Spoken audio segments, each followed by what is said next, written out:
Hello everybody and welcome back to Simon's Order Academy. Today we're going to be discussing the new city from Broken Realms Techless, Settlers Gain, which is going to be coming out this weekend. So we'll just go over the city itself just so we're all on the same page going ahead, because not everyone has access to the book at this point in time.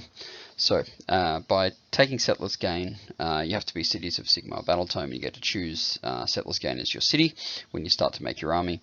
It gives you a few benefits. So you get access to the Zinto War Magi Battalion, which we will talk about a little bit later.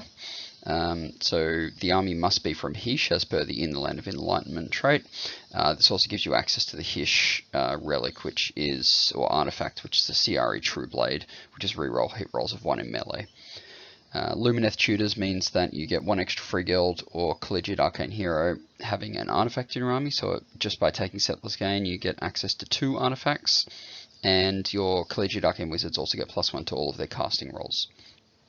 One of the main benefits of running this city is Warriors of the High Districts, which is 1 in 4 of your units can be from the Lumineth Realmlord's Battletome, which is quite strong given the amount of new units they've received recently, with questionable strength rules that come with them. All those units gain the Settlers Gain in cities of Sigmar keywords, which means that you can do things like give them +1 to hit with your Hurricanum. Finally, the Elven Training Command ability is unlocked, which you use at the start of the Battle Shock phase. You pick a Lumineth Realmlord's hero, and all Settlers Gain units wholly within 18 of that hero don't need to take a Battle Shock test. So it's similar to the Anvil Guard and Harkuron command ability, except that you don't need to stab a dude to make this happen. And it's wholly within 18 of that hero, not a unit. So look, as the city goes, these are quite strong abilities. Like, even if it was just that you could take Lumineth Realmlords, I still think the city would be strong. And I think that the fact that you get an extra artifact, even though the artifacts are a bit average, we'll talk about them soon. But just a +1 to casting rolls for collegiate arcane wizards, especially with the battalion that you can take in the city. Very strong combos, and I'm a big fan of the rules for this city. So next we'll go over the command traits. So there are 3 of them for this city. So the first one is personal levitation, which is the general can fly. So I don't think this is that strong. I don't think that you would take it pretty much in any list that you make. I can't see a use for it. It's potentially decent on a Hurricanum. It's reminiscent of the older artifact that you could take that gave you +4 movement and fly, which if that was what the command trait was, then I would consider it probably one of the strongest. But because it just gives you fly, it doesn't really give you much strong, because all your stuff wants to be hanging back and buffing units anyway. And speaking of standing back and buffing units, Strategic Mastermind is the second one. So at the start of the hero phase, if your general is alive and on the board, you roll a dice and you get a command trait on a 4+. So combining this with having your adjutant within 3 inches of your general, you roll 2 dice, and on a 4-up you get an extra command trait. So on average, you should be getting 2 command points a turn. Which I think is quite strong, because command points are really important in the current meta, whether it's for real ones to hit with your range stuff or real ones to save in combat. Like, there's just always a good use for it. Finally, the third one is Raging Outburst. So all of the bearers' melee attacks gain +1 to hit and wound, but they have a -1 to save rolls against melee attacks. So I've made a couple of lists later on. And obviously it's not the only way that you can build it, but both of my units have an Anointed as the general, and so giving him +1 to hit and wound with his 1 damage weapon, probably not great, and you reduce the resilience of the general. So I'm not a huge fan of this one either. It's okay on a free guild general to make him 2+ to hit and wound with his damage 2 weapon, and he can also have the CRE True Blade, which means he'd be re-rolling ones to hit. But again, I don't think you really want him in combat. So of those, I think Strategic Mastermind is the obvious standout, and the one that you should be taking 99% of the time. So in Settlers Gain, there are 6 artifacts of power that are available to you, plus the one from the Realm of Hish in General's Handbook 2020. Interestingly, the table in the Broken Realms Techless book says that only collegiate arcane heroes can take these artifacts. However, this directly kind of comes into contention with the ability to take an extra artifact on a free guild hero general. So I'm hoping there'll be some clarification on whether or not, because of that city ability, that you can take one of these on a free guild general hero as well, because that would just open up a few options in the city. So we'll start off on the left. So the Heartstone, first time the bearer is slain, they regain 1 wound on 4+ and negate any wounds remaining to be allocated. These aren't word for word, by the way. These are just my kind of paraphrasing. Essentially, you die on a 4+, you don't die, and you go back to 1 wound. I think it's okay. I don't know if it would be overly useful, maybe on like a Luminarch, if you could, you know, stop it from dying and still get that 5+ DPR. You know, whether or not that's worth it, I probably don't think it is. The next one's a Talisman of Dispellation. So the free dispel of an endless spell. The way that it's worded is a bit weird. It basically means you don't have to reduce your casts if you choose to dispel an endless spell. However, the next item is you can just cast 1 extra spell. So even if you can cast 1 extra spell, you could ignore. Essentially, these two do the same thing, except the Talisman of Dispellation is contextual, and you need to dispel an endless spell for it to work. Whereas the silver-plated one, you just get 2 casts. I also think that the silver-plated wand is the pick of the bunch. You put it on a Hurricanum. 2 spells on a Hurricanum is never bad, or 2 spells on a Luminarch is also never a bad thing to have. The Blade of Leaping Bronze, it gives you +2 attacks to one of the bearer's melee weapons. So it's unclear if the Lumineth Tutor's trait, this is what I said before, can it be given to a free guild hero? If it can, I would probably say that this is potentially a strong option, because a free guild general with +2 attacks going to 5 attacks, you know, and you combine that with the +1 to hit and wound command trait, he could be a little, you know, fighty character for 100 points. It's not too bad. But you got to keep in mind that that at the moment, as it's worded, I don't think that a free guild free guild hero general can take it.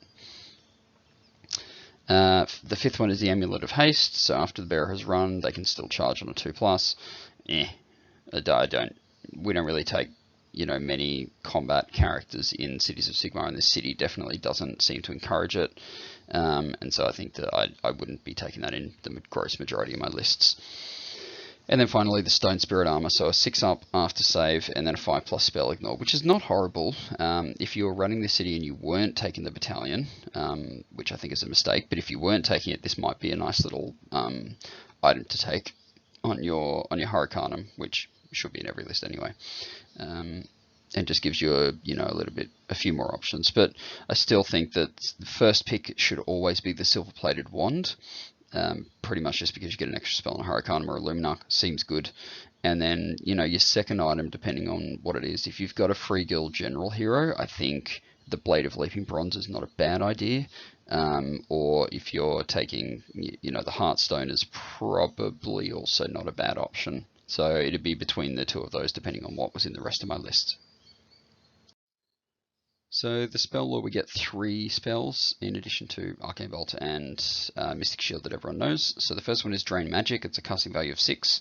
All wizards, I haven't changed that. So all wizards within 12 are -2 to cast a spell and unbind.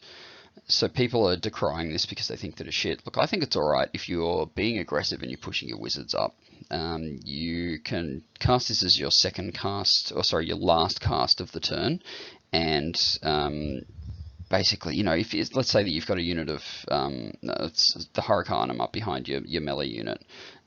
It's wholly within 12, which is a bit average, but you know, it's all wizards are -2 to cast a spell and unbind, which can be critical in some matchups. So I wouldn't write it off. I don't think it's great, but I wouldn't write it off. The second one is Shield of Light, so casting value of 6 again.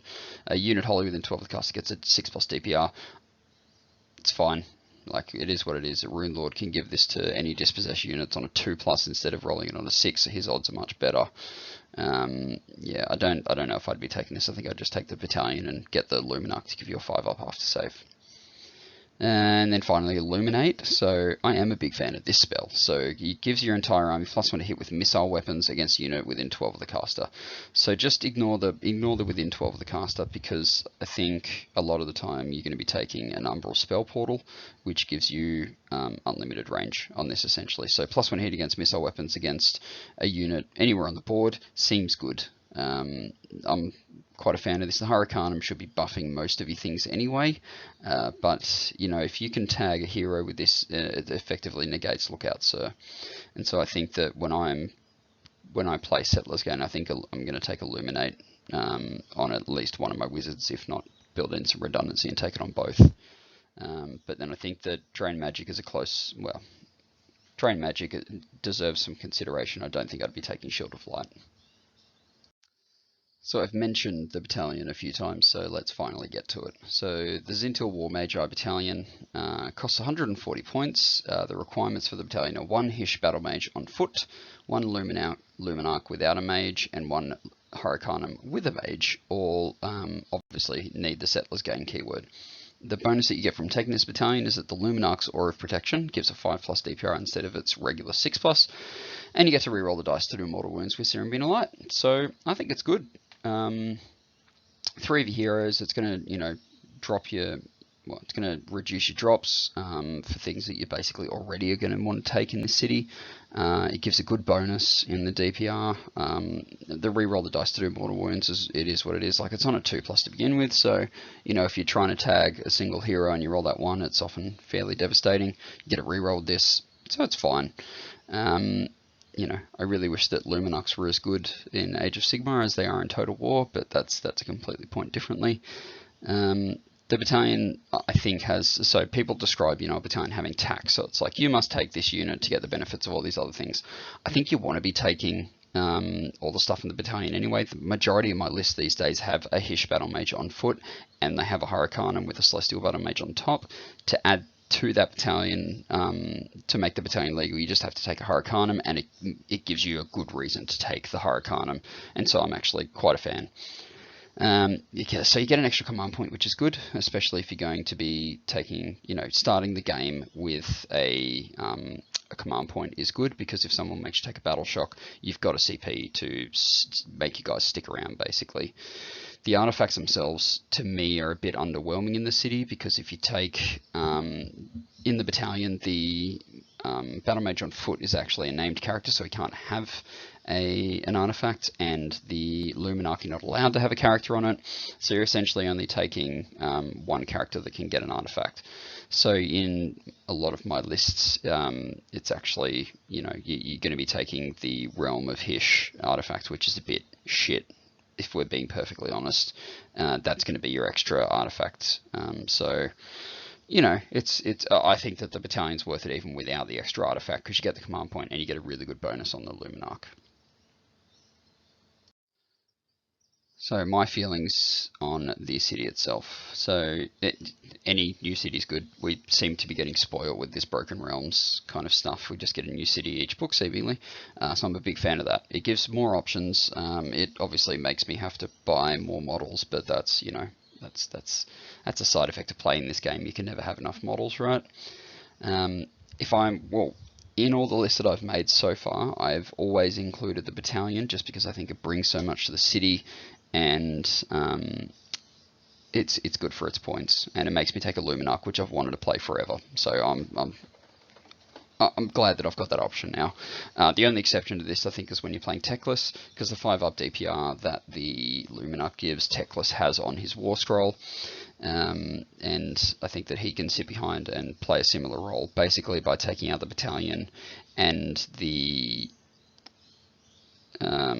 you take out the battalion and the Luminarch. It's 210 points for the Luminarch and 140, so that's 350 towards Techless's points cost. So it's obviously not a direct swap, but it's a pretty close trade.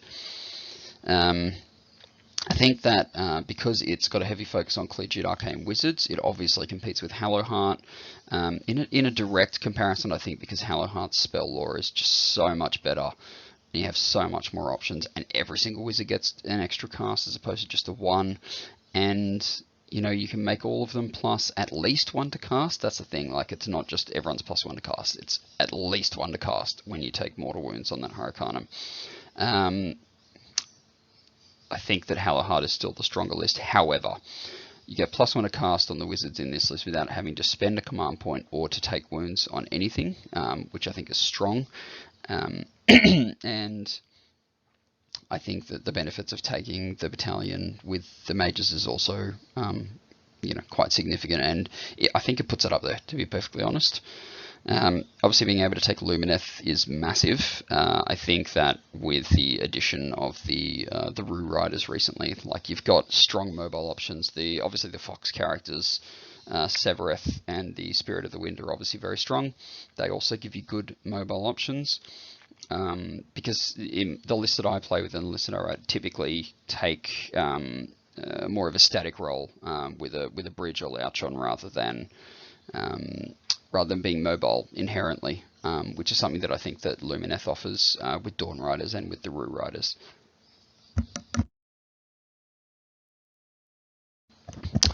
Sorry, a bit of a cough there. So one of the probably best available options in this city is taking Teclis with an unlimited range spell portal.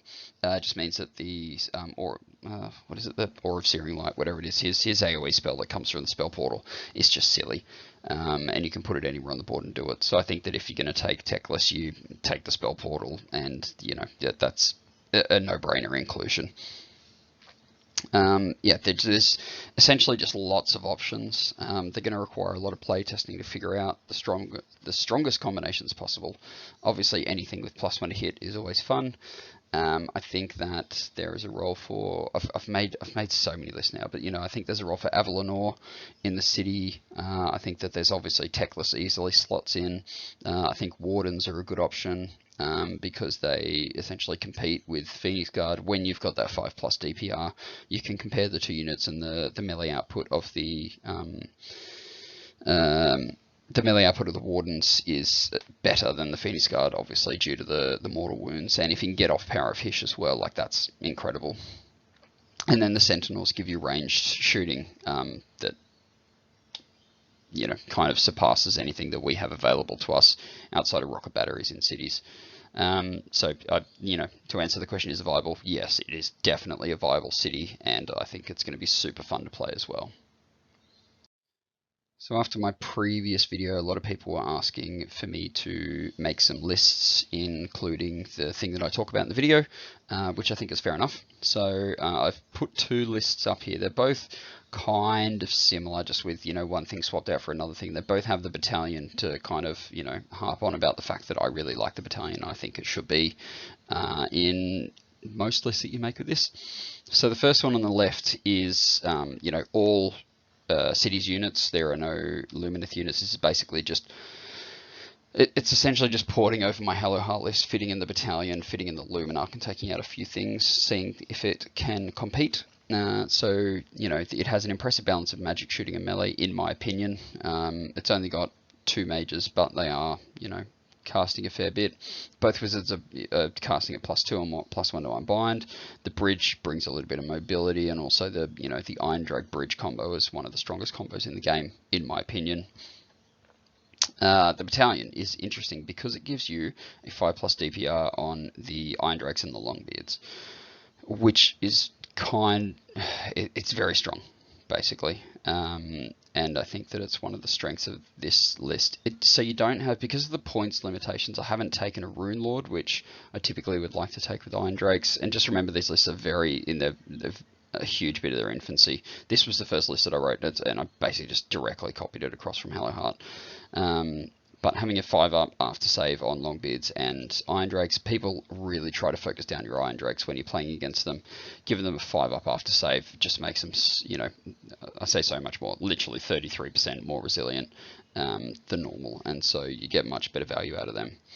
And I think this competes in all phases of the game. I think it's strong. It's an easy option to just take your cities units that you already have, plug them into this city, and you're good to go. Oh, also it says Whitefire Retinue just because I stole the War Scroll Builder from Hello Heart. So the Whitefire Retinue is obviously the Zinto War Magi Battalion instead. Same cost, 140 points. The list on the right is something that I actually want to that I am getting stuff painted up for to try and run. So you have your Anointed, who is your general. He probably has the 4-up 4-up command point, command trait. The battle mage is there. He's the character. There's nothing saying that named characters can't be adjutants, so he would be the adjutant in this army. And then you got the Hurricanum with Socio Battle Mage. The artifact that he takes is probably the 2-cast artifact, and then the Anointed gets the extra artifact, which is the Hish one at the moment. So the reroll ones to hit wounds, reroll ones to hit in melee. So you don't really care. Then the battle line is 30 Wardens, and then those 30 Wardens then make the 30 Sentinels battle line, because that is not specific to the Lumineth Battletome. That's actually just on their profile at the end of the book. And then 30 Phoenix Guard, 3 Aether Wings, just to get me up to the 8 drops, so that I can take 2 units of Lumineth, and then the Luminarch of Hish, and the Zinto War Mage Battalion, Zinto War Magi Battalion again. And then the endless spell that I've got in this one is the Emerald Life Swarm. So this is a list that I'm actually really keen to try out. So you've got really strong melee option. On one flank you'll have Phoenix Guard with an Anointed and potentially Battle Mage. On the other flank you'll have, Hurricanum, Luminarch of Hish behind 30 Wardens and 20 Sentinels. I don't know how it looks on the table. I haven't tried to plan it out. I know that the Wardens and Sentinels are on bigger bases, so it should be fine to get them all in together. But essentially, giving a 5+ DPR to Wardens and Sentinels, we already know is good, because that's what Techless does in the gross majority of games. You've got 80 plus wounds. The Phoenix Guard, I essentially count them as 60 wounds instead of 30, because of the 4-up built into their War Scroll. So, you've effectively got 148 wounds in this army that the gross majority off a battle line, which is good for scenarios like Shifting Objective. So the Sentinels are strong because you can reach out and remove a key unit without him. And by key units, I generally mean heroes. But they will also benefit from the +1 hit from the Celestial Battle Mage. So once they get into that 18-inch range and you can do the direct shots, they get quite significantly stronger as well.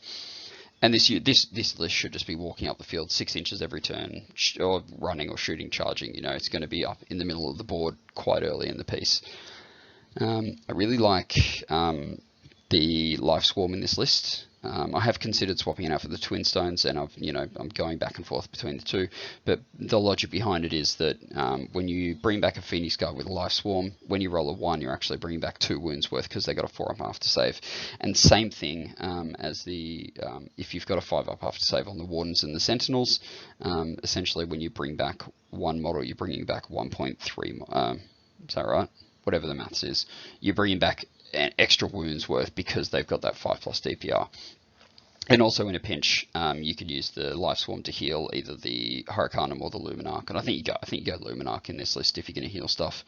But it's always good to, if the Luminarch's on taking 3 or 4 wounds, it's always good to heal it. I said Luminarch, Hurricanum. The Hurricanum's taken 3 or 4 wounds. It's always nice to heal it back so that it can do 3 shots with its Storm of Shemtek rather than 2.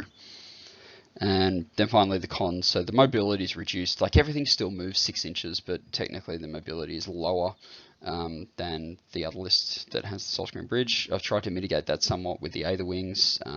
Ideally I'd have 2 units of them, but kind of ran out of points.